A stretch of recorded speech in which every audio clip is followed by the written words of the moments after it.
Nous sommes mercredi et c'est le retour de notre chronique vidéo Bahut dans le 12-13 avec le regard des élèves de la région. Ce midi, ce sont les élèves du collège Max Bramery de la Force en Dordogne. Leur sujet, ils nous racontent leur rendez-vous avec des personnes handicapées autour d'un instrument de musique. Le 5 décembre 2013, 8 élèves du collège Max Bramery ont participé à la visite de la fondation John Bost à la Force. Cette fondation accueille des personnes atteintes d'handicap physiques et mentaux. Elle comporte plusieurs pavillons, chacun spécialisé dans leur domaine. Celui que j'ai découvert se nomme Pénuel. Il est doté de salles dévouées à différentes activités. Donc Pénuel accueille 80 personnes polyhandicapées et en situation de handicap A, avec des déficits moteurs majeurs et des gros troubles de la communication.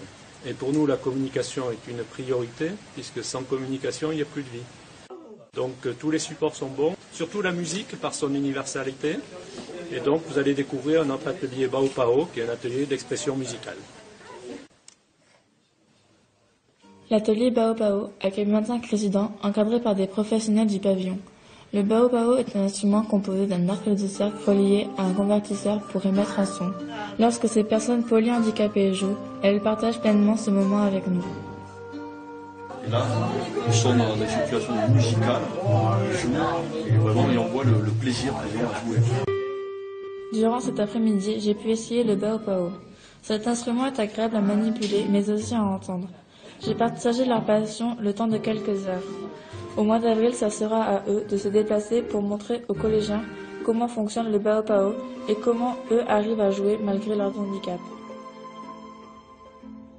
Et la voix que l'on entend, c'est la tienne, Chloé. Bonjour. Bonjour Sandrine. Tu es en 3e et tu as donc participé à ce reportage il y a quelques semaines. Qu'est-ce que tu retiens de cette rencontre ? La rencontre était intéressante parce qu'on a pu découvrir comment eux arrivaient à communiquer avec nous à travers de la musique. C'est quelque chose que tu ignorais jusque-là, tu n'avais pas été amené à voir, à parler avec des personnes qui sont en souffrance? Non, j'avais jamais eu l'occasion de parler avec des personnes polyhandicapées. Mais là, on a parlé, mais en même temps, on les a compris un peu. Et la musique, c'est un univers que tu connais? Un petit peu. Oui. Il y aura bien sûr un retour, puisqu'on l'entendait dans le reportage. Ça ne s'arrête pas, l'histoire? Non, jeudi, on a des intervenantes qui viennent au collège pour nous parler des personnes. Et au mois d'avril, eux viendront pour nous montrer l'atelier Bao Pao. Merci beaucoup, Chloé, et bon retour en Dordogne.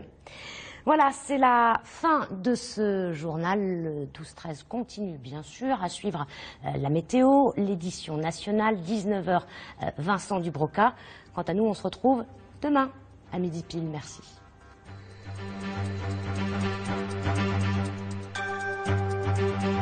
L'info régionale continue sur France3.fr.